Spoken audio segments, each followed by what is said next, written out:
Hello साथियों। आज से रोजाना मैथ की क्लासेस 9 बजे मिलेगा एस मैथ क्लासेस पर। ठीक, बाई मेरे द्वारा आप लोगों को मैथ यहाँ पे छोटी से छोटी और बड़ी से बड़ी चीज़ें सिखाई जाएंगी। आप लोग कृपया मैथ को सीखने की इच्छा रखिए, बाकी काम मुझ पे छोड़ दीजिए।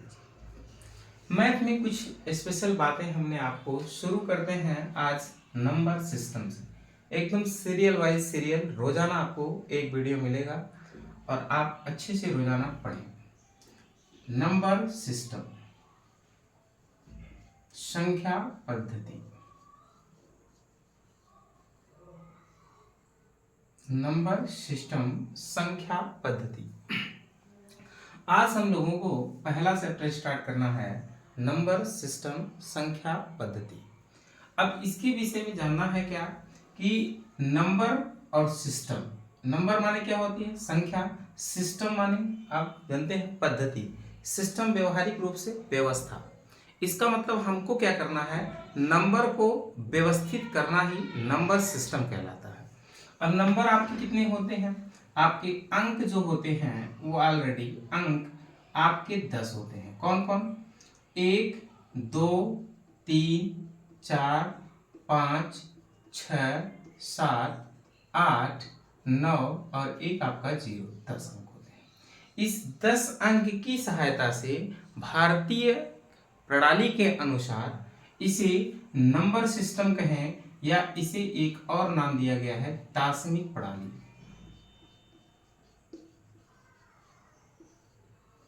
दार्शनिक प्रणाली। अब इसे नंबर सिस्टम कहें, संख्या पद्धति कहें या इसे क्या कहेंगे, दार्शनिक प्रणाली। इसका एक और नाम है, इसी को हम लोग नंबर सिस्टम को ही कहते हैं हिंदू अरेबिक प्रणाली।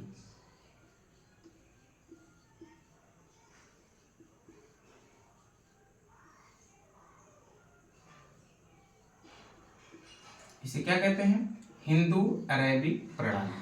मतलब संख्या पद्धति के कुल कितने नाम निकल कर आए हैं, 3। कौन कौन, पहला आपका आया है संख्या पद्धति, दूसरा आपका आया है दार्शनिक प्रणाली क्योंकि 10 अंकों की सहायता से ही नंबर लिखे जाते हैं, तीसरा इसे कहा जाता है हिंदू अरेबिक प्रणाली। क्या कहा जाता है, हिंदू अरेबिक प्रणाली। अब हमको देखिए बातों को समझना है छोटे में सिर्फ। अब नंबर को हम किस प्रकार से व्यक्त करते हैं यह बात हमारे लिए इंपॉर्टेंट होता है। देखिए जैसे नंबर को अगर हम लिखें 1 2 3 4 5, 2 3 ऐसे लिखें, 2 3 5 7 ऐसे लिखें, 1 3 5 विषम संख्याओं का लिखें, तो मतलब कि नंबर को हम कई तरीकों से लिख सकते हैं। मतलब एक प्राकृतिक संख्याओं का समूह, सम संख्याओं का समूह, विषम संख्याओं का समूह, पूर्ण संख्याओं का समूह, पूर्णांक संख्याओं का समूह और अभाज्य संख्या, भाज्य संख्या। इन सब बातों को पहले हम लोग मद्देनजर में 5 मिनट में निपटारा करते हैं। ठीक, पहले क्या होता है, प्राकृतिक संख्या।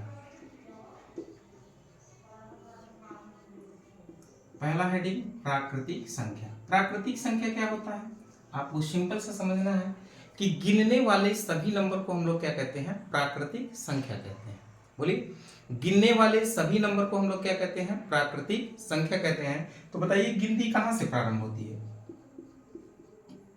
जब आप छोटे बच्चे थे तो आपके पप्पा बालकोती लाते थे, तो उसमें देखिए गिनती कहां से प्रारंभ होती थी, हमेशा गिनती 1 से प्रारंभ होती थी। इसलिए हमेशा प्राकृतिक संख्याएं 1 से ही प्रारंभ होगी।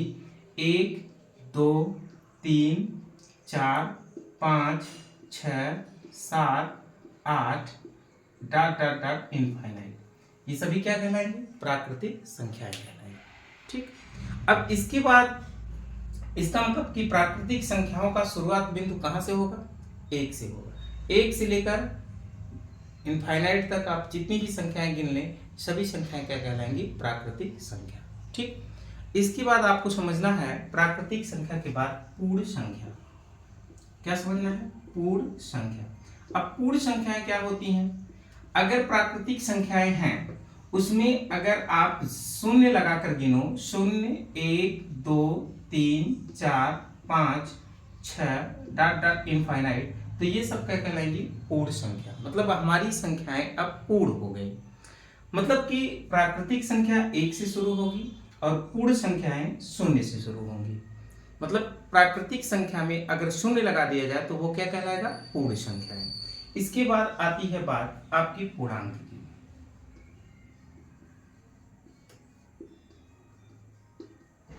पूर्णांक संख्याएं आपकी मुख्यतः 3 प्रकार की होंगी। कौन कौन? एक आपका होगा धनात्मक पूर्णांक संख्या, एक होगा दूसरा ऋणात्मक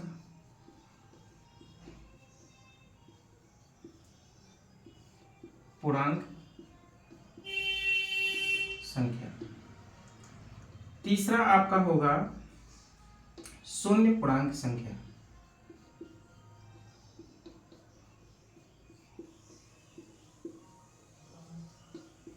अब पूर्णांक संख्या कितने प्रकार की? 3 प्रकार की। कौन कौन? धनात्मक, ऋणात्मक और शून्य।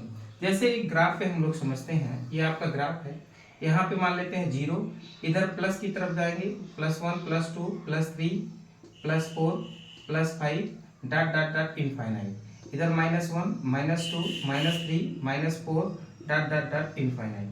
अब आपको इसमें क्या बातें समझना है कि जो धनात्मक वाले होंगे वो क्या कहलाएंगे? आपके धनात्मक पूर्णांक संख्या कहलाएगी, और जो ऋण वाले होंगे वो क्या कहलाएंगे? ऋणात्मक पूर्णांक संख्या कहलाएगी।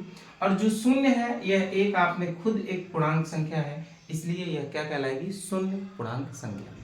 जैसे आपसे कहें कि बताइए ये -5 क्या है? -5 क्या है? -5 एक ऋण पूर्णांक संख्या है। बात समझ में? 3 क्या है? 3 भी एक पूर्णांक संख्या है। कैसी पूर्णांक संख्या है? अभाज्य पूर्णांक संख्या है। अभाज्य की बात अब हम लोग आगे करते हैं। ठीक, जैसे आगे समझते हैं।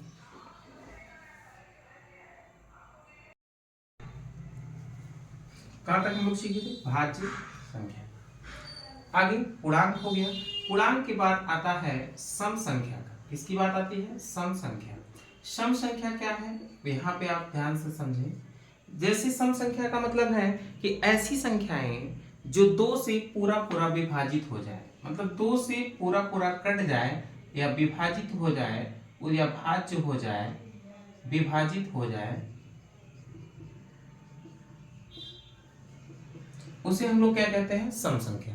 मतलब ऐसी संख्याएं जो 2 से पूरा पूरा विभाजित हो जाए उसे क्या कहते हैं? सम संख्या। तो सम संख्याओं का शुरुआत कहाँ से होता है? सम संख्या 0 भी सम संख्या है।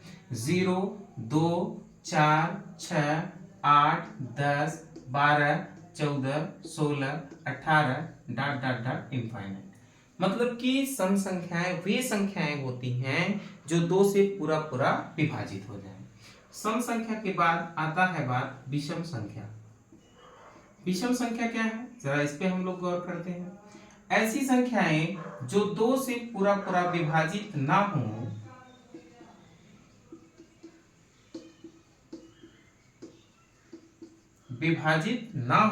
उसे हम लोग क्या कहते हैं? बोलिए, विषम संख्याएं। विषम संख्याओं का शुरुआत कहां से होता है? 1 3 5 7 9 11 13 17 15 17 डॉट डॉट डॉट इनफाइनाइट तक। ये क्या कहलाएंगी? आपकी विषम संख्याएं। क्या कहलाएंगी? विषम संख्याएं। अब देखिए सम हो गया, विषम हो गया, तो इसमें कुछ बातें इंपॉर्टेंट है। जैसे आप समझना क्या है? 0 आपका क्या है? कभी पूछा जाए तो 0 क्या है? सम संख्या है। 1 क्या है? 1 आपका विषम संख्या है। बोलिए, 1 क्या है? विषम संख्या है। अगर आपसे बोला जाए 2 क्या है? 2 अभी आगे आप पढ़ोगे, अभाज्य संख्या है। 3 क्या है? 3 अभाज्य संख्या है, लेकिन कैसा अभाज्य संख्या है? ये जैसे सम अभाज्य संख्या है, सम अभाज्य। और 3 क्या है? विषम अभाज्य संख्या। और 4 क्या है? 4 आपका सम भाज्य संख्या। तो इसी प्रकार से आपकी संख्याओं का एक रोल है। ठीक है, तो आपको समझना है। जैसे कुछ बातें और इसमें समझना है कि 0 के साथ अगर हम बात कर दिए तो 0 की बात करें, 0 में 0 का मल्टीप्लाई करने पर क्या होता है? Already infinite. 0 में 0 का भाग करने पर क्या होता है? Already infinite. देखिए इसमें आपका जो बात है, इसका रियल आंसर होता है इनफाइनाइट, लेकिन मोबाइल से गुणा करोगे तो मोबाइल से आएगा आंसर क्या, 0। लेकिन इसको मोबाइल से भाग करोगे, 0 में 0 का तो आएगा इनफाइनाइट। अब बताइए 0 में 0 का गुणा करने पर 0 आता है मोबाइल से, लेकिन रियल में होता है कितना, इनफाइनाइट। 0 में 0 का भाग करने पर क्या आता है, इनफाइनाइट। ये बात रियल है। अब ये बताइए अगर किसी संख्या में अगर आप 0 से भाग करेंगे तब क्या आएगा, या 0 में किसी संख्या से भाग करेंगे तब क्या आएगा, यह बात समझो। अगर किसी संख्या में 0 से भाग करते हैं तो क्या आता है, 0 आता है। अगर 0 में या किसी संख्या में 0 में अगर किसी संख्या से भाग करते हैं तो क्या आता है आपका, ऑलरेडी सॉरी सर, 0 से किसी संख्या में भाग करेंगे तो आएगा क्या, इनफाइनाइट। अगर 0 में किसी संख्या से भाग करेंगे तब क्या आएगा, 0 आएगा। बात समझ में, कि मतलब कि आपको यहाँ पे यह बात समझनी है कि अगर किसी संख्या में 0 से भाग करना है तो उसका अर्थ आएगा क्या, इनफाइनाइट। अगर 0 में 1 से भाग करेंगे तब क्या आएगा भैया, आपका 0 आएगा। ठीक, इसके आगे हम लोग थोड़ा सा प्रोसेस बढ़ाते हैं, इसी क्रम में बढ़ते रहिए आप लोग, और एकदम A to Z एकदम बेसिक मैथ से शुरू करिए, और मैथ आपको 100% आ जाएगा, मेरा वादा है। आप खाली बेस बढ़िया से एक बेस बना के बढ़िया से तैयार करिए। ठीक, आगे बढ़ते हैं, सुनते हैं। अब जैसे आपका विषम हो गया तो आगे हम लोग बढ़ते हैं, भाज्य संख्याएं क्या होती है। भाज्य संख्या, भाज्य संख्या का मतलब क्या है कि ऐसी संख्याएं जो एक और स्वयं के अलावा किसी अन्य संख्या से विभाजित हो जाती है उसे क्या कहते हैं, भाज्य संख्या। मतलब कि भाज्य संख्या का मतलब है कि जैसे देखिए इधर देखिए, जैसे 2 है, 2 एक और स्वयं के अलावा क्या किसी संख्या से कट सकता है, नहीं कटेगा। अगर अन्य संख्या से नहीं कटेगा तो ये क्या हो जाएगा, अभाज्य संख्या। ठीक, लेकिन जैसे हम लिखते हैं 4, 4 बताइए 1 से कटेगा और स्वयं 4 से भी कटेगा, इसके अलावा किससे कट जाएगा, ये 2 से कट जाएगा, तो इसका मतलब कट गया, तो ये आपका क्या हो गया भैया, भाज्य। मतलब कि एक और स्वयं के अलावा किसी अन्य संख्या से कट जा रहा है तो वो क्या कहलाएगा, भाज्य, और नहीं कट रहा है तो वो क्या कहलाएगा, अभाज्य। बात समझना। तो अब जो भाज्य संख्याएं हैं, भाज्य संख्याओं का सीरियल नंबर कहां से लेगा, हमेशा कहां से लेगा, 4 से चलेगा।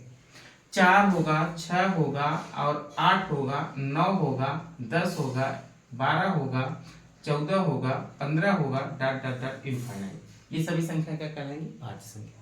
जैसे अगर आप 15 लिए तो 15 बताइए किससे, एक और स्वयं के अलावा केहू और से कटी, हाँ कैसे कट जाई, ये 3 से कट जाई, 5 से कट जाई, कट जाई, तो एक मतलब कि अगर और केहू से कट जाई तो वो का हो जाए, भाज्य। अगर न कटा हो तो का हो, अभाज्य। ठीक, अब इसी प्रकार से आपको समझना है अभाज्य। अभाज्य भी आप समझ गए होंगे, क्या समझे होंगे, अभाज्य संख्याएं क्या होती है बोलिए, अभाज्य संख्या कि मतलब एक और स्वयं के अलावा केहू और से कटे न, वो का कहला है, अभाज्य संख्या। जैसे अभाज्य संख्याएं 2 आपकी क्या है, 1 से और स्वयं से, इसके अलावा किसी से नहीं कटा, तो ये क्या हो गया, अभाज्य। ठीक, ये कट गया तो ये क्या था, भाज्य। बस समझ में। तो भाज्य और अभाज्य आप लोग समझ गए होंगे। तो सबसे छोटी अभाज्य संख्या जो होती है यही 2 होती है। 2 जो है वो सबसे छोटी अभाज्य संख्या है, जो सम है, बाकी सभी अभाज्य संख्याएं विषम है। ठीक, इसी अभाज्य संख्या को रूट संख्या भी कहते हैं। ठीक, इसको प्राइम नंबर भी कहते हैं। ठीक, आपको बातें याद होनी चाहिए। तो आपको समझना है कि अभाज्य संख्याओं का सीरियल नंबर कहां से चलेगा। सबसे छोटी अभाज्य संख्या 2 हो गई, 2 के बाद क्या, 3 नहीं कटेगा किसी से, 5 किसी से नहीं कटेगा, 7 किसी से नहीं कटेगा, 9 कट जाएगा, 3 त्रिका 9, नहीं 9 नहीं होगा। इसके बाद कौन कटेगा, नहीं 11 नहीं कटेगा। इसके बाद बताइए 13 नहीं कटेगा, 13 के बाद कौन, 14 कट जाएगा, 15 भी कट जाएगा 3 से 5 से, इसका मतलब कौन होगा, 16 नहीं होगा, 17 होगा। तो इसी प्रकार से आपको अभाज्य संख्याओं का एक सीरियल बना लेना है कि आपको एक बात याद होनी चाहिए कि अभाज्य संख्याएं कितनी हैं, 1 से 100 तक गिनती में, 1 से 50 तक गिनती में 100 तक ही अभाज्य संख्या पूछता है, इसलिए आप 100 तक एक नंबर लिख लीजिए। ठीक,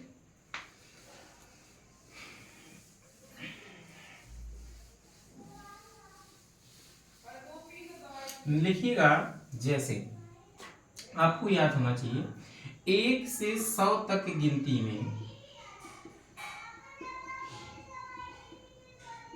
1 से 100 तक गिनती में 25 अभाज्य संख्याएं होती है। लिख लीजिएगा, इसको नोट करिएगा, 25 अभाज्य संख्याएं। ठीक, 1 से 75 तक गिनती में कुल आपकी 21 अभाज्य संख्याएं होती है। ठीक, अब 1 से 50 तक गिनती में कुल आपकी 15 अभाज्य संख्याएं होती हैं। कितनी? 15। 1 से 25 तक की गिनती में कुल 9 अभाज्य संख्याएं होती हैं। इसका एक आप सीरीज बना लीजिए, आपको याद होना चाहिए। ये बातें आपका यूपी टेट में पूछा गया था। 1 से 50 तक की गिनती में कुल कितनी अभाज्य संख्याएं होती हैं? तो 1 से 50 तक की गिनती में आपकी 15 अभाज्य संख्याएं होती हैं। ठीक, 1 से 100 तक की गिनती में 25, 1 से 75 तक गिनती में 21, 1 से 50 तक गिनती में 15 और 1 से 25 तक गिनती में कितनी होती है? 9। ठीक, जैसे अभाज्य संख्याओं का सबसे छोटी अभाज्य संख्या 2 हो गया, 3 हो गया, 5 हो गया, 7 हो गया, उसके बाद 11 हो गया, 13 हो गया, उसके बाद 17 हो गया, 19 हो गया, 19 के बाद कितना हो गया? 23 हो गया, 23 के बाद कितना हो गया? 24 में हो गए, 25 में हो गए, 26 में हो गए, 27 में हो गए, 27, 28, 29, 29 के बाद कितना हो गया? 30 में हो गए, 31, 31 उसके बाद अब देखो 25 तक गिनती गिनना है ना, 25 तक तो गिनती यहीं तक आ जाएगा ना, इसके आगे 25 से बड़ा हो जा रहा है। तो 1 2 3 4 5 6 7 8 9, देखिए 9 अभाज्य संख्या है कि नहीं। ठीक, आगे बढ़ते हैं। अब देखिए आपको कुछ बातें और इसमें सीखनी है। देखिए इसमें कुछ बातें और इम्पोर्टेंट है, समझेंगे। अभाज्य संख्याओं में आपके क्वेश्चन कुछ रूल्स हैं, कुछ क्वेश्चन इसमें बनते हैं, आपको समझेंगे। ठीक, जैसे पहला क्वेश्चन बोल दिया जाए कि 60 और 100 के बीच कितनी अभाज्य संख्याएं हैं?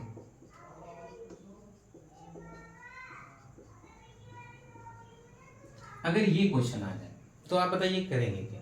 इसका मतलब अभाज्य संख्या के लिए कोई विशेष ट्रिक नहीं है सर, आपको याद ही रखना पड़ेगा। ठीक, तो कह रहा है क्या कि 60 से 100 के बीच कुल कितनी अभाज्य संख्याएं हैं। ठीक, तो आपको समझना है क्या मेथड, 1 से 100 तक की गिनती में कुल कितनी अभाज्य संख्या है जी? 25, ये तो जानते हैं। 1 से 50 तक गिनती में कितनी अभाज्य संख्या है जी? तो आप जानते हैं 15। अगर इसमें से इसको घटा दें तो 10, ये 10 अभाज्य संख्या कहां से कहां तक आई है? एक मतलब ये 10 अभाज्य संख्याएं 50 से लेकर किसके बीच में आई है? 100 के बीच में आई है। 50 से और 100 के बीच में कुल कितनी अभाज्य संख्या है अगर आपसे पूछा जाए तो कितनी अभाज्य संख्या है? 10 अभाज्य संख्या। लेकिन आपका क्वेश्चन पूछा कहां से है? 60 से, तो इसका मतलब 50 और 60 के बीच में आपको देखना पड़ेगा कि 50 और 60 के बीच में कुल कितनी अभाज्य संख्याएं आएंगी। तो 51 बताइए अभाज्य संख्या है, 52 बताइए अभाज्य संख्या है, 51 तो कट जाएगा ना, 51 कटेगा, 3 से काटिए, 3 एक 3 बचेगा 2, 3 7 21 कट जाएगा, 17 3 51, तो ये अभाज्य नहीं है, ये भी 52 भी अभाज्य नहीं। 53 बताइए किसी से कटेगा, बताइए 53 किसी से कटेगा? 53 नहीं कटेगा, तो ये अभाज्य संख्या है। 54 बताइए कट जाएगा, एक मतलब 54 कट जाएगा, 54 कट जाएगा, अभाज्य संख्या नहीं होगा। 55 भी कट जाएगा, 56 भी कट जाएगा, 57 भी कट जाएगा, किससे कटेगा? 3 से काट दो, 3 एक 3 बचे 3 9 27, और 58 भी कट जाएगा। 59 आपका नहीं कटेगा, एक 59 अभाज्य संख्या होगा, 60 आपका कट जाएगा। तो मतलब कि 50 से और 60 के बीच में कुल कितनी अभाज्य संख्या है? 2 अभाज्य संख्या है। इसका मतलब कि अब आपको इसी में से 2 और माइनस कर देना है, तो आपका रियल उत्तर जो निकल कर आएगा वो कितनी अभाज्य संख्या होगी? 8 अभाज्य संख्याएं होंगी। मतलब 60 और 100 के बीच में कुल कितनी अभाज्य संख्या है? तो आपकी 8 अभाज्य संख्याएं होंगी। ठीक और कुछ क्वेश्चन इसमें कैसे पूछता है उस बात को आप एनालिसिस करें, ठीक, बताते हैं। जैसे सुनिए, आराम से पढ़िए, एकदम विधुवत पढ़िए, मैथ को एकदम धुआं कर देगा, ठीक ना। इधर देखिए, क्या समझना है, कहेगा क्या, चार अभाज्य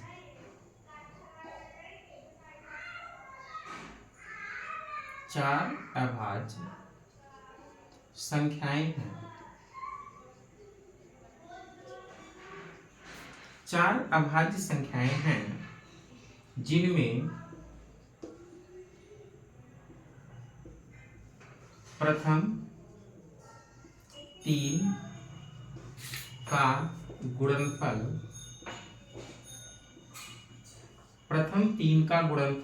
385 तथा अंतिम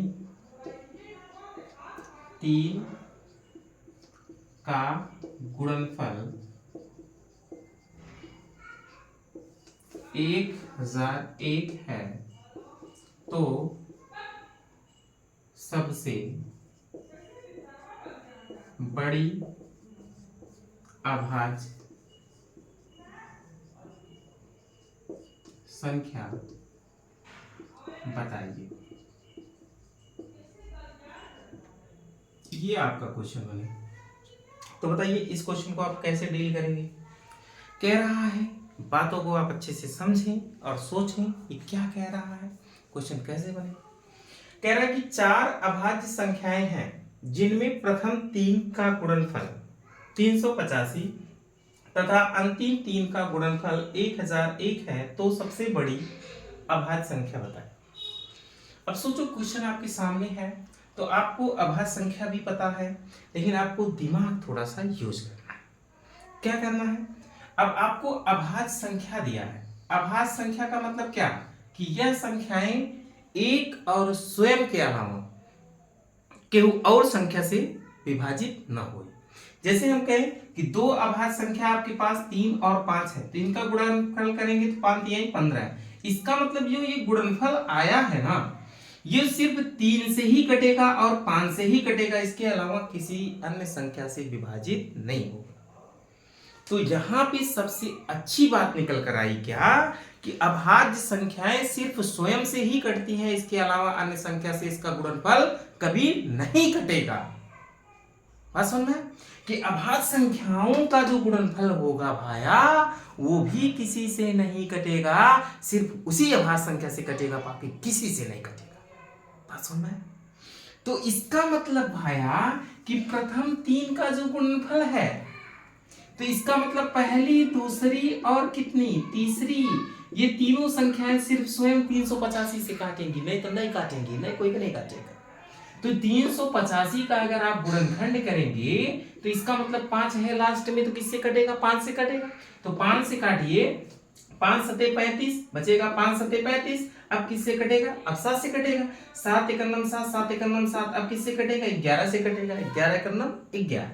इसका मतलब 5 गुणे 7 गुणे 11, तो पहली अभाज्य संख्या आपकी 5 निकल कर आई, दूसरी अभाज्य संख्या देखो 7 निकल कर आई, तीसरी अभाज्य संख्या कितनी निकल कर आई, 11।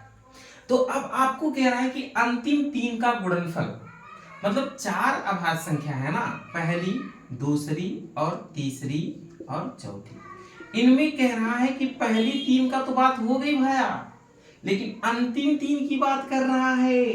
तो अंतिम तीन का मतलब कौन, दूसरा, तीसरा और चौथे की बात कर रहा है।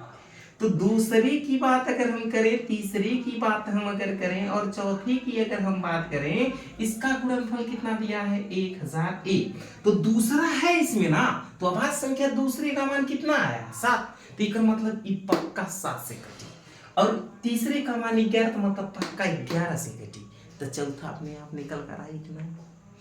तो सोचा कि 1001 अगर हम लोग 7 से डिवाइड करते हैं तो 7 एकम 7 बचेगा कितना, 3, 7 चौका 28 बचेगा कितना, 2, 7 तिरिक 21, कट गया। तो दूसरे से कट गया, आप तीसरे से काटना चाहेंगे, तीसरे का मान कितना है, 11, 11 से काटो। 11 का नम 11, 11 तिया 33। अब किससे कटेगा? 13 से कटेगा। इसका मतलब कि दूसरी संख्या, तीसरी संख्या और चौथी संख्या आपको निकल कर आई कितना? कि 7, 11 और कितना? 13। मतलब दूसरी तो 7 है ये है, तीसरी 11 है ये है, तो चौथी कितना निकल कर आई? 13 निकल कर आई। तो इसका मतलब चारों अभाज्य संख्याएं क्या क्या होंगी? 5 हो गई, 7 हो गई, 11 हो गया और कितना हो गया? 13। तो इन चारों अभाज्य संख्याओं में क्या कह रहा है कि सबसे बड़ा वाला कौन है? तो सबसे बड़ा वाला, सबसे बड़ी संख्या कौन होगी आपकी? बोलो। सबसे बड़ी, यही आंसर होगा, अर्थात 13। ठीक, तो सबसे बड़ी संख्या आपकी क्या निकल कर आई? 13। बात समझ में आ गया? कोई डाउट नहीं। लिखिए लिखिए, जल्दी करिए, लिखिए, फिर आगे बढ़ते हैं हम लोग। अब देखिए, अभाज्य संख्याओं में कुछ बातें और आपसे पूछी जाती हैं, उसको भी आप समझिए। ठीक, जैसे अभाज्य संख्या में कुछ बातें इस तरीके के प्रश्न आ सकते हैं आपके परीक्षा में। जैसे कहा जाए कि मान लेते हैं 12 के कुल कितने अभाज्य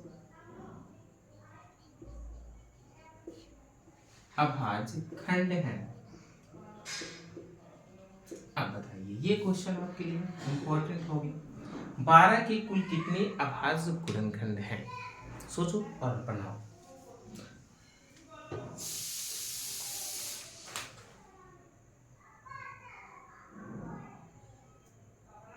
बोलो। अब सोचो, अभाज्य का मतलब कि क्या? वो अभाज्य होना चाहिए ना।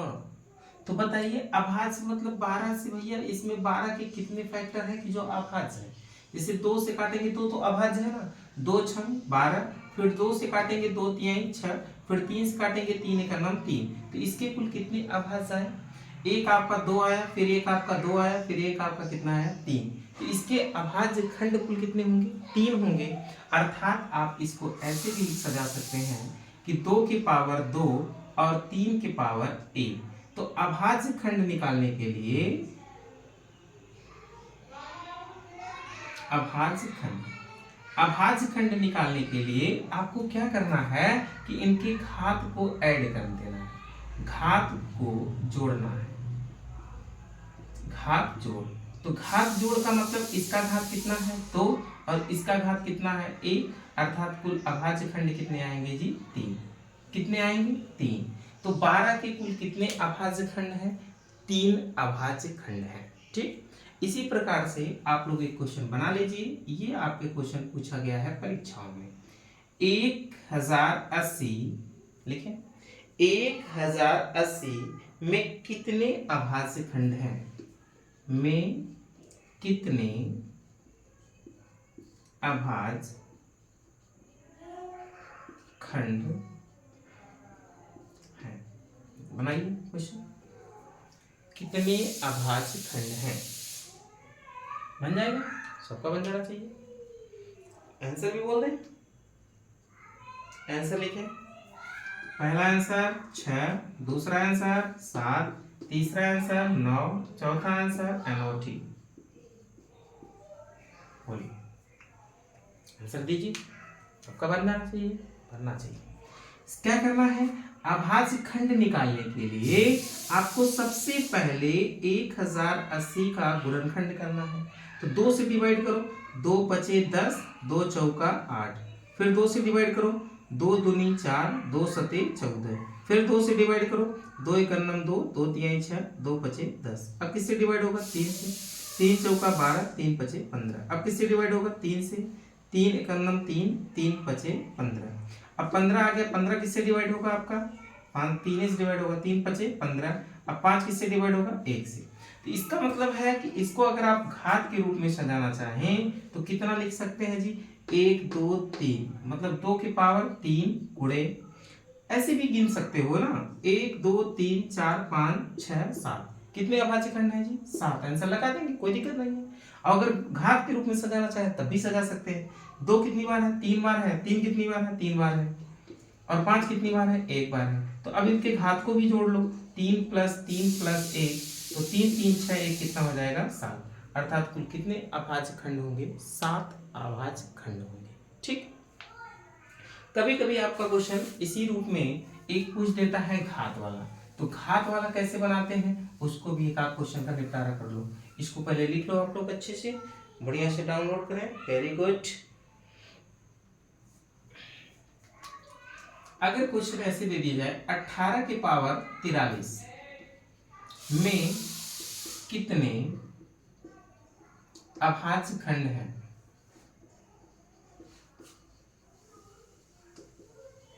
तो बताइए अब इस क्वेश्चन को हम लोग कैसे बनाएंगे। सोचो घात के रूप में दिया है, तो अगर आपका घात के रूप में दिया जाएगा अभाज्य खंड की संख्या निकालने के लिए, तो आपको कुछ नहीं करना है, सिर्फ 18 का आप फैक्टर करो। 18 का फैक्टर करेंगे 2 9 18, 3 से काटेंगे 3 3 9, 3 से काटेंगे 3 1 9 3, अर्थात इसके कितने फैक्टर आए निकल कर को 3। तो हम लिख सकते हैं 18 की पावर जो 43 है इसको क्या लिख पाएंगे 2 गुणे 3 गुणे 5, 18 को लिख पाएंगे। तो इनके घात को भी अलग कर दो भाया, 43 43 और 43। तो अभाज्य खंड निकालने के लिए क्या करते हैं, घात को जोड़ देते हैं। तो जोड़ दो भाई, घात को कितनी बार जोड़ना है, 43 को 3 बार जोड़ेंगे, तो 3 से गुणा कर दें, 3 3 का 9, 3 चौका 12, अर्थात कितना आ जाएगा जी 129। कितना आ जाएगा 129।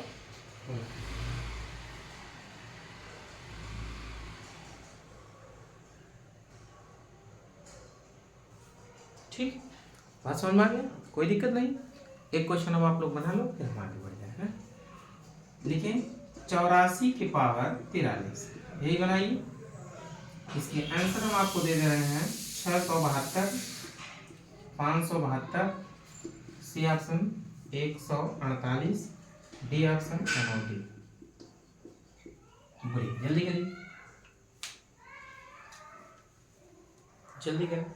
तो आपको इसमें अब सोचना नहीं है, आपका बन जाना चाहिए। सबसे पहले आपको क्या करना है, 84 का फैक्टर करना है। 2 से डिवाइड करेंगे 2 चौका 8, 2 दूनी 4, फिर 2 से डिवाइड करेंगे 2 दूनी 4, 2 एकम 2, फिर 2 से डिवाइड नहीं होगा 3 से होगा, 3 सते 21, फिर 7 से डिवाइड होगा 7 एकम 7, अर्थात इसके कुल कितने फैक्टर आए, 4 फैक्टर आए। कौन कौन, 1 2 3 4। जितने फैक्टर आए हैं उसको घात में क्या कर देना है, गुणा कर देना है। 4 तिहाई 12, ठीक, 4 ही फैक्टर है ना। 2 चौका 8, 2 दूनी 4, 2 दूनी 4, 2 एकम 2, 3 सते 21, 7 एकम 7। तो कितने फैक्टर आए हैं आपके, 4 फैक्टर आए हैं। 4 से गुणा कर दो, 4 तिहाई 12 और फिर 4 चौक 16, 16 एक कितना हो जाएगा 17, अर्थात 172 आया है।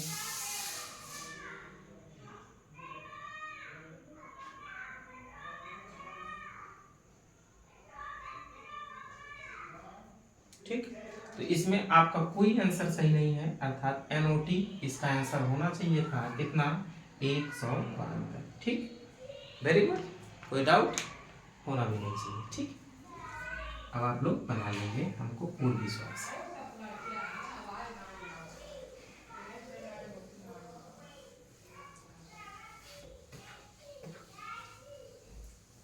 आगे बढ़ा जाए, फिर आगे बढ़ेंगे हम लोग इसी क्रम में, देखते हैं आगे का प्रश्न। अब देखिए आपकी बात आती है परिमित संख्या,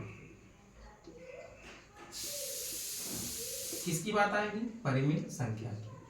परिमित संख्या क्या होती है और अपरिमित संख्या क्या होती है और वास्तविक संख्या, 3 और आज पढ़ेंगे, तो उसके बाद नेक्स्ट। परिमित संख्या क्या है बोलिए। परिमित संख्या का मतलब ऐसी संख्याएं जो p बाई क्यू के रूप में लिखी जाती हो उसे परिमेय संख्या कहते हैं। क्या कहते हैं, परिमेय संख्या। मतलब जो p बाई क्यू के रूप में लिखा जाए वो परिमेय संख्या होती है, लेकिन इसमें 2 कंडीशन होता है। नंबर 1 कंडीशन, p q एक पूर्णांक होना चाहिए। क्या होना चाहिए, पूर्णांक। पूर्णांक का मतलब आपको समझ गए हैं,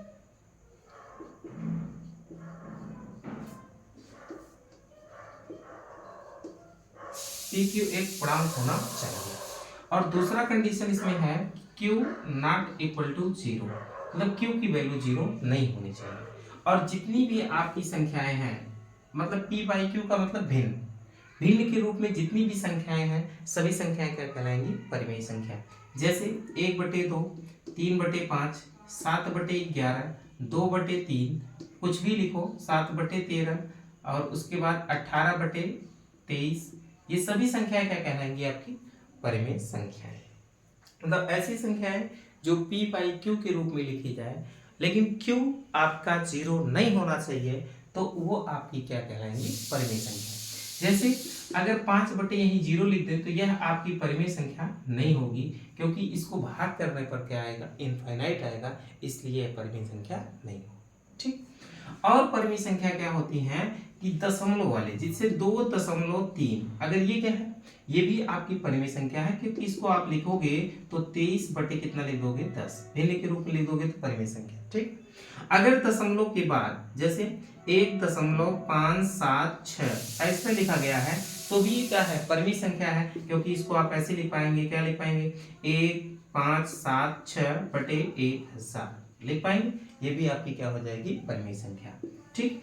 अब जैसे कुछ ऐसी संख्या दे दी है 2 के पावर -3, तो बताइए परिमेय संख्या है कि नहीं? हाँ, क्योंकि इसको अगर आप सॉल्व करना चाहोगे तो माइनस को प्लस बनाने के लिए 1/, के रूप में लिखते हैं। इनवर्स माने उल्टा, उल्टा को सीधा बनाने के लिए 1/, के रूप में लिखो।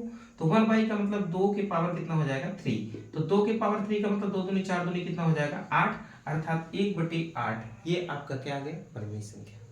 और आपको परिमेय संख्या में क्या समझना है कि जैसे 2.333 या ऐसे ही मान लीजिए 0.33333 डॉट इनफाइनाइट। देखिए दशमलव के बाद अगर संख्याएं बार बार पुनरावृत्ति हो रही है तो वो आपकी परिमेय संख्या कहलाएंगी। अगर बार बार पुनरावृत्ति नहीं हो रही है तो वो अपरिमेय। ठीक। तो दशमलव के बाद संख्याओं की बार बार पुनरावृत्ति हो तो परिमेय, नहीं हो तो अपरिमेय। ठीक। परिमेय आप लोग जान गए, अच्छे से समझ गए होंगे। उम्मीद हम यही करते हैं कि आप लोगों बात को अच्छे से समझ गए होंगे। ठीक। आगे बढ़ते हैं अपरिमेय संख्या।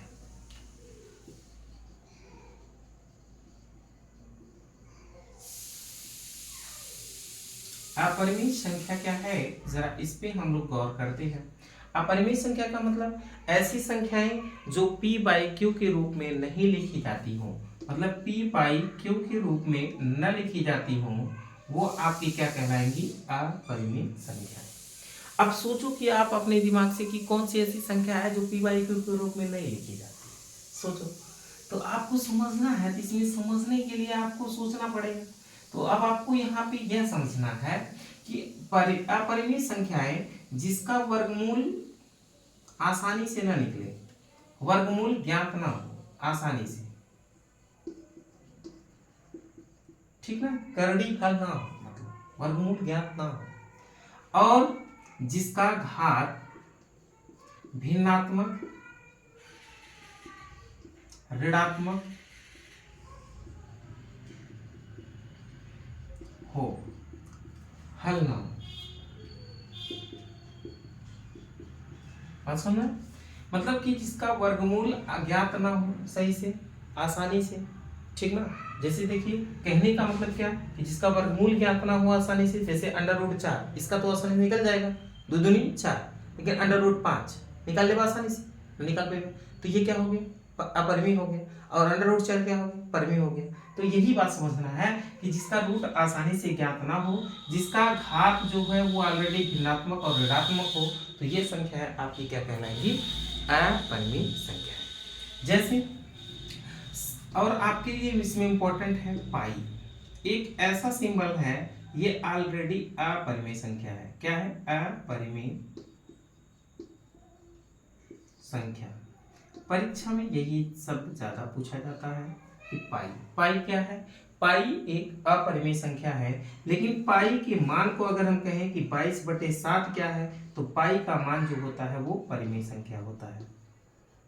परिमेय संख्या। पाई के मान की अगर हम बात करेंगे तो वो परिमेय संख्या, लेकिन अगर पाई सिर्फ बोले तो वो क्या होगा? अपरिमेय संख्या। ठीक। तो अब आपको बातें कुछ समझनी है, इसमें इंपॉर्टेंट क्या है समझना है। जैसे रूट में अगर हम 4 कह दें तो बताइए ये परिमेय है अपरिमेय है? इसका तो मान निकल आएगा 2 निकल आएगा, तो ये आपका क्या हो जाएगा जी? परिमेय संख्या। ठीक ना। लेकिन अंडर रूट में जैसे कह दें 5, इसका मान निकाल पाओगे आसानी से? नहीं निकाल पाओगे, तो ये आपकी क्या हो गई? अपरिमेय संख्या। ठीक। जैसे हम कह दें अंडर रूट में 17, तो बताइए ये क्या होगा? ये भी आपका होगा अपरिमेय संख्या। जैसे हम कह दें भाई कितना, सुनो, जैसे हम लिख दें कि यहाँ पे रूट में 12/√3, बताइए ये परिमेय है कि अपरिमेय है, बोलो। हाँ, इसको एक ही रूट में आप कर सकते हैं कि 12 बटे कितना कर सकते हैं, 3, 3 चौका 12, अर्थात रूट में 4, 4 का मान निकल आएगा 2, अर्थात ये क्या आ जाएगा, परिमेय संख्या। ठीक, तो आपको समझना है कि वो अगर हल हो जा रहा है तो हल करके ही देखिए आपकी वो परफेक्ट में है कि नॉन परफेक्ट में है। अगर परफेक्ट में होगा तो वो परिमेय संख्या होगा, नॉन परफेक्ट में होगा तो अपरिमेय संख्या होगा। जैसे और कुछ बातें हम आपको बताते हैं, जैसे अगर दे दिया जाए कि 2 के पावर -3/5, ये बताइए आपका क्या है। अब देखिए इसका पावर जो है वो भिन्नात्मक है और क्या है, ऋणात्मक है। तो अब इस पावर को अगर आप 2 के पावर माइनस अगर 3/5 लिखा है, माइनस हटाना चाहे तो 1/2 के पावर 3/5 ही लिखेंगे। अब बताइए इसको आप किसी तरीके से आसानी से हल कर सकते हैं, नहीं कर सकते हैं। जब आसानी से नहीं हल कर पाएंगे तो ये ऑलरेडी क्या हो जाएगा, अपरिमेय संख्या हो जाएगा। ठीक, मतलब सिंपल सा फंडा एक, अगर जो सॉल्व हो जा रहा है आसानी से वो क्या होगा, आपका परिमेय होगा, जो सॉल्व नहीं आसानी से हो रहा है वो क्या हो जाएगा, अपरिमेय हो जाएगा। ठीक, आपको यहाँ पे 2 पॉइंट और नोट कर लेना है। आपसे कभी कभी पूछेगा कि दो परिमेय संख्याओं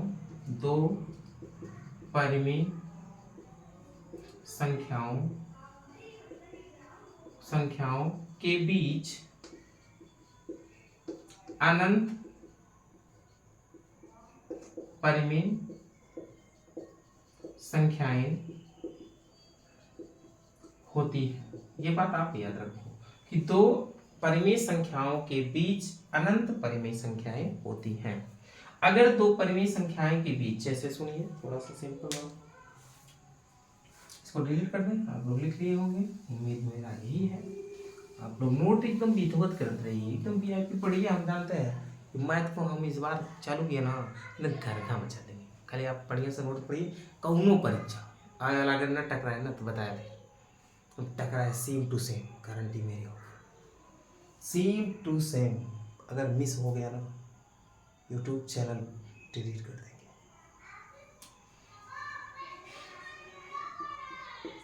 सुनिए, आपको कहा जाए जैसे 1/2 और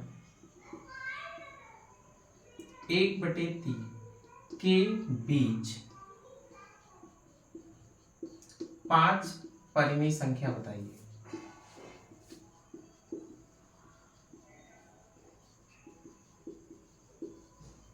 5 परिमेय संख्याएं बताइए।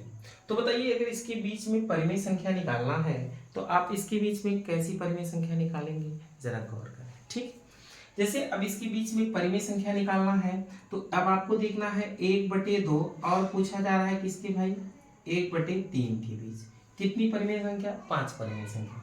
तो परिमेय संख्या का मतलब इन दोनों के बीच तो अनंत परिमेय संख्या होगी।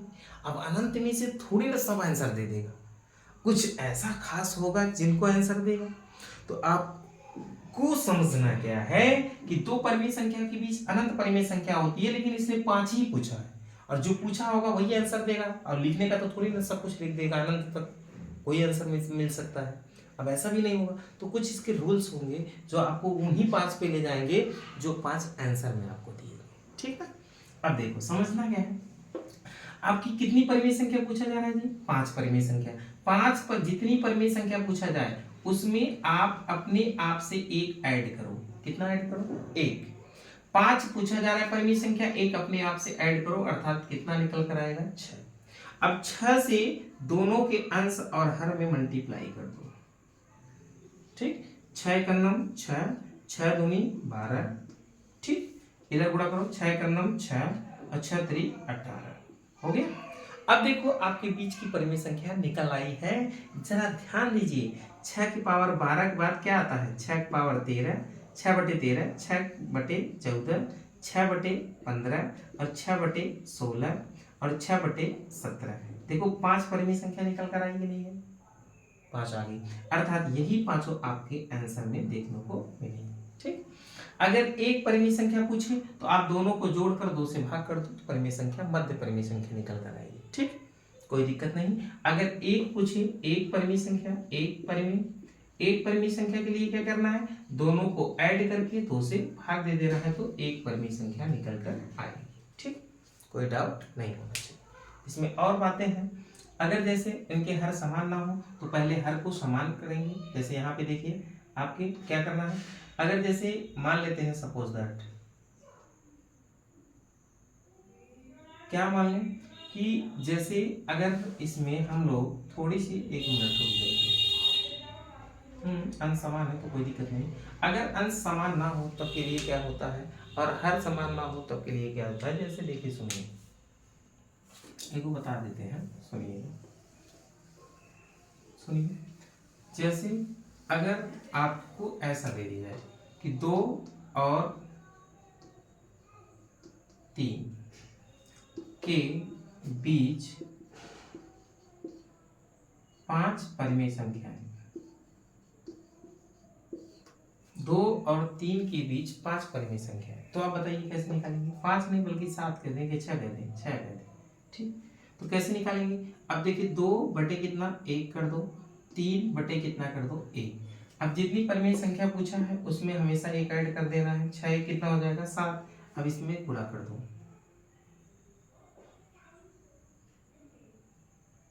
गुणा करो 7 से, गुणा करेंगे, अब गुणा करो, 7 दूनी 14, 7 एकम 7, इधर गुणा करो, 7 त्रिक 21, 7 एकम 7। अब परिमेय संख्या आप लिख पाएंगे, क्या लिख पाएंगे, 15/7, 16/7, 17/7, 18/7, 19/7, 20/7। देखो 7 परिमेय संख्या निकल कर आए। जैसे अभी इसके पहले वाला क्वेश्चन क्या था, इसको लिख लीजिए आप लोग, थोड़ा सा समझिएगा, सॉरी। इसके पहले वाला क्वेश्चन जैसे 1/2 और क्या था 1/3 के बीच क्या था 5 परिमेय संख्या निकालना था। तो सर सॉरी, इसमें थोड़ा सा मिस्टेक हो गया हमसे, सॉरी। इसका हमने हर पहले समान नहीं किया। अगर आपका हर समान ना हो तो सबसे पहले आपको हर समान करना पड़ेगा। इसके 3 से इधर मल्टीप्लाई कर दो, 3 एकम 3, 3 दूनी 6। इसके 2 से इधर मल्टीप्लाई कर दो, 2 एकम 2 और 3 दूनी 6।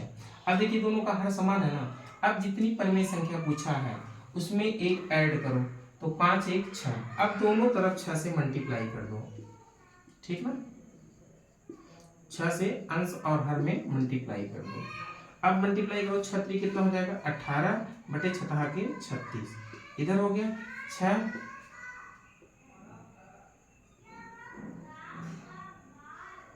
6 दूनी 12 और 6 के 36। अगर इसके बीच की परिमेय संख्या लिखना है तो आप क्या लिखेंगे, बोलो। 12 के बाद 17 के बाद 17 आ जाएगा, 17 बटे कितना 36, यहाँ पे कितना हो जाएगा 16 बटे 36। अब यहाँ पे क्या हो जाएगा बोलो आपका 15 बटे 36, और यहाँ पे क्या हो जाएगा 14 बटे 36, और यहाँ पे क्या हो जाएगा 13 बटे 36। ये आपकी परिमेय संख्या इसके बीच की होगी। ठीक, बात समझ में है, क्योंकि 1/2 1/3 से बड़ा है, इसलिए ये वाला संख्या बड़ी है और ये संख्या क्या है छोटी है, इसलिए इधर छोटे से बड़े की तरफ चलेंगे, अर्थात ये है इसके बीच की परिमेय संख्या है आपकी। ठीक, क्लियर, ओके। परिमेय संख्या क्लियर हो गई सर। आपको मिलेंगे अब नेक्स्ट वीडियो में, यहीं पे वास्तविक संख्या भी लिख लो, मतलब परिमेय और अपरिमेय संख्याओं के परिवार को हम लोग क्या कहते हैं, वास्तविक संख्या। ठीक, ओके, फिर मिलेंगे नेक्स्ट वीडियो में, फिर नेक्स्ट सवाल के साथ। ओके, आप लोगों को हमारी तरफ से यह भगवान से प्रे है कि आपको जल्द से जल्द सफलताएं मिल जाए। ठीक, ओके।